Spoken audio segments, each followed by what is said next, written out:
Welcome to Wisdom.Trek with Gramps. I am Guthrie Chamberlain, and we are on day 2893 of our trek.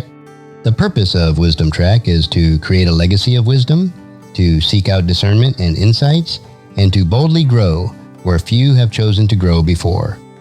The title for today's Wisdom.Trek is The Sovereign Surveillance of the Soul, Intimacy Beyond Celestial Limits.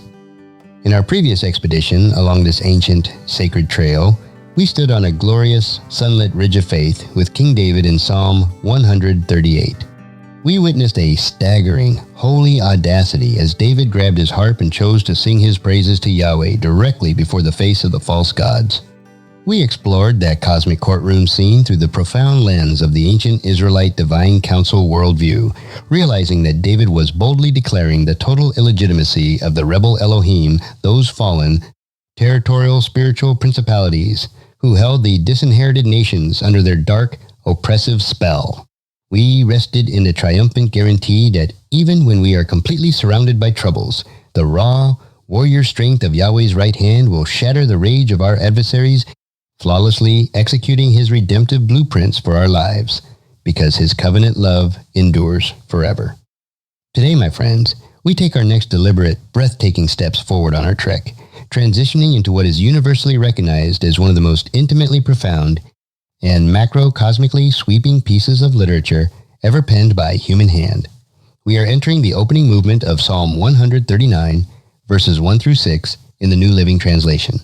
If Psalm 138 showed us David singing before the celestial council, the opening of Psalm 139 reveals why the true Creator completely outmatches every single member of that rebellious heavenly assembly. We are shifting our focus from the external international battlefields of cosmic warfare and stepping directly into the quiet, absolute, and unmediated sanctuary of our own internal architecture. Let us step onto this sacred ground, adjust our lenses, and prepare to be completely exposed and beautifully comforted by the infinite intelligence of our King. The first segment is The Sovereign Scrutiny of the Ultimate Mind. Psalm 139, verses 1, 2, and 3. O Lord, you have examined my heart and know everything about me. You know when I sit down or stand up. You know my thoughts, even when I'm far away. You see me when I travel and when I rest at home. You know everything I do. The psalm opens with a deeply personal, almost terrifyingly transparent confession of divine absolute knowledge. O Lord, you have examined my heart and know everything about me. The Hebrew word used here for examined or searched is chakar, a technical term that implies a deep, exhaustive, and meticulous excavation. It is the exact same word used in the ancient world for mining operations, where miners would dig deep into the pitch-black shafts of the earth, sifting through the rock to uncover the hidden gems and secret veins of gold. David looks up at the King of the universe, and he realizes that his internal life has been completely, flawlessly mined. There are no dark corners, no hidden chambers, and no masked motives that have escaped the piercing gaze of the Almighty. Yahweh has bypassed all our carefully constructed public personas, and he knows the raw, unedited truth about everything we are. To fully appreciate the cosmic warfare and the radical theological polemic embedded in these three verses, we must contrast this reality with the severe limitations of the divine council's rebel deities. In the ancient Near Eastern mythologies of Babylon, Canaan, and Egypt, the pagan gods were never viewed as omniscient. They were fundamentally localized, spatial, and limited in their intelligence. To find out what was happening in their empires, or to discover the secret plots of human beings, the false Elohim had to actively rely on intricate networks of cosmic spies, spiritual messengers, and the messy, unpredictable data delivered through human divination, or the reading of bird flights. If a person traveled outside the geographic border of a specific deity's territory, that god became blind and deaf to their movements. The rebel principalities were trapped by space and blind to the internal motives of the human spirit. They could only judge external behaviors and guess at the rest. But David completely shatters that fragmented pagan worldview in verses 2 and 3. You know when I sit down or stand up. You know my thoughts even when I'm far away. You see me when I travel and when I rest at home. You know everything I do. Notice the beautiful, comprehensive pairings the psalmist uses to describe the totality of human existence. Sitting down and standing up represent the ordinary, routine movements of our daily routines.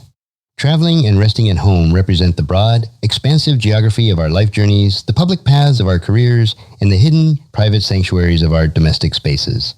Yahweh doesn't need to check a celestial surveillance feed, and he doesn't need to dispatch an angelic messenger to find out where you are or what you are doing. His presence is immediate, unmediated, and absolute in every single coordinate of time and space. Even more devastating to the claims of the rebel gods is the phrase, "You know my thoughts even when I'm far away." The Hebrew text implies that Yahweh perceives our internal processing from a cosmic distance. Before an inkling of a thought is even formulated within the neural pathways of our brains, the Creator has already read it perfectly. He doesn't just see what we do, he understands why we do it. The local boundaries of the disinherited nations mean absolutely nothing to the Most High God. You can travel to the most distant, pagan corners of the planet completely outside the historical borders of Zion, and you are still intimately, thoroughly known by the Maker of heaven and earth. The spiritual principalities are totally blind inside their own dark territories, but Yahweh's omniscience is a seamless blanket that covers the entire globe. The second segment is the divine interception and the protective perimeter. Psalm 139, verses 4 and 5. You know what I am going to say even before I say it, Lord. You go ahead of me and follow me. You place your hand of blessing on my head. The psalmist moves from the silent architecture of his thoughts to the dynamic physical reality of his words and paths. You know what I am going to say even before I say it, Lord. You go ahead of me and follow me. You place your hand of blessing on my head. Verse 4 introduces a staggering, time-bending dimension to God's absolute awareness. You know what I am going to say even before I say it, Lord. Human speech is the primary vehicle through which we attempt to project our will, build our relationships, or execute our hidden strategies. Often, we use our words to manipulate, to deceive, or to construct a protective wall around our vulnerabilities. But before a single syllable can form on David's tongue, Yahweh has already heard the entire sentence echo through eternity. He intercepts our communication at its very root. He knows our true intent, long before we ever dress it up in the polite language of human conversation. There is no possibility of spinning the data in the courtroom of the Most High King. This total, intrusive knowledge could easily produce a crushing sense of paranoia if it were not balanced by the beautiful, protective reality of verse 5. You go ahead of me and follow me. You place your hand of blessing on my head. The literal Hebrew text for go ahead of me and follow me utilizes an exceptionally powerful military idiom, sartani, which means you have hemmed me in or you have besieged me. It is the exact vocabulary used when an army surrounds a fortress city, cutting off all exits and establishing a tight perimeter. In the context of the divine council worldview, this is an incredibly comforting piece of spiritual defense. David realizes that he is a heavily contested asset. The rebel spiritual principalities and their earthly proxies are constantly seeking to ambush, derail, or destroy the anointed line of the true king. But Yahweh has established a hyper-vigilant, supernatural perimeter around his servant. He goes ahead into the future to clear the minefields, and he follows behind in the past to clean up our mistakes and protect our blind spots. He hedges us in, completely insulating our lives from the crossfires of cosmic warfare. This divine siege is sealed by a tender royal gesture. You place your hand of blessing on my head. The hand of the Almighty is not extended to crush David in judgment for the flaws he has uncovered during his examination. Instead, the hand of the sovereign commander rests gently upon the head of the pilgrim as an unshakable seal of ownership, protection, and covenant favor. Yahweh says, yes, I have mined your heart, and yes, I know every hidden fault, but you are my segula, my prized possession, and my hand will fiercely defend your life from the dark principalities that seek your destruction. The third segment is the vertigo of infinite intelligence. Psalm 139, verse 6. Such knowledge is too wonderful for me, too great for me to understand. The first movement of this masterpiece concludes with David experiencing a profound sense of intellectual and spiritual vertigo. Such knowledge is too wonderful for me, too great for me to understand. The Hebrew word for wonderful here is peliah, which refers to something that is incomprehensible, transcendent, and completely outside the boundaries of human capacity. David has attempted to use his brilliant, poetic mind to map out the contours of God's omniscience, but as he stares into the infinite depths of the divine mind, his logical categories completely collapse. He realizes that his human brain is a finite, fragile container trying to hold the contents of an infinite ocean. He is struck with a holy, beautiful humility. This is the ultimate antidote to the ancient sin of cosmic hubris. We remember from our trek through Psalm 131 how David modeled the art of a quiet soul, refusing to meddle in matters too great or too awesome for him to grasp.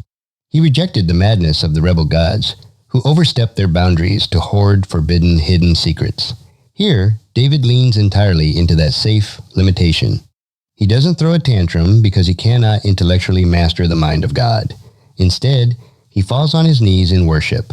He accepts that it is entirely good for the king to possess a greatness that completely surpasses our human comprehension.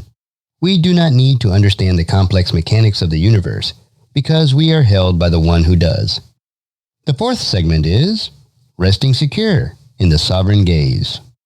Psalm 139 verses 1 through 6 provides us with a magnificent, unyielding anchor for our souls as we navigate the unique high-stress pathways of our modern walk. It teaches us that our ultimate security is found in the fact that we are completely, flawlessly known by our Creator.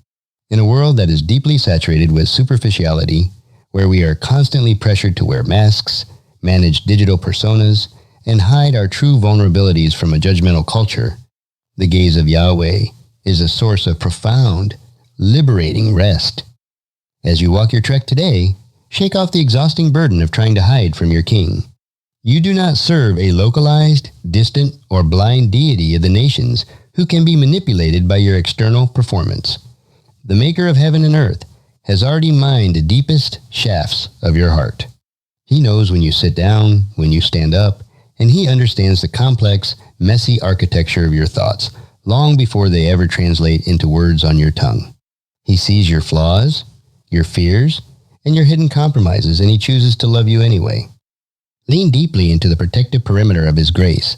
Remember that the sovereign commander has hemmed you in, going before you into the uncertainties of your future and following behind you to cover your past.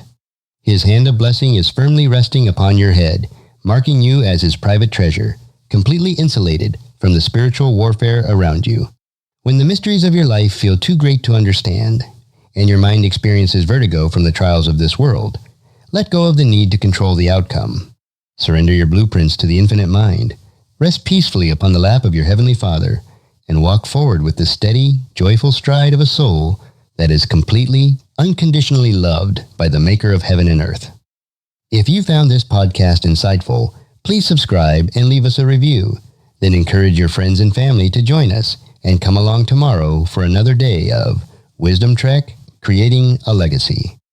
As we take this trek of life together, let us always live abundantly, love unconditionally, listen intentionally, learn continuously, lend to others generously, lead with integrity, leave a living legacy each day. I am Guthrie Chamberlain, reminding you to keep moving forward, enjoy your journey, and create a great day every day. Join me next time for more daily wisdom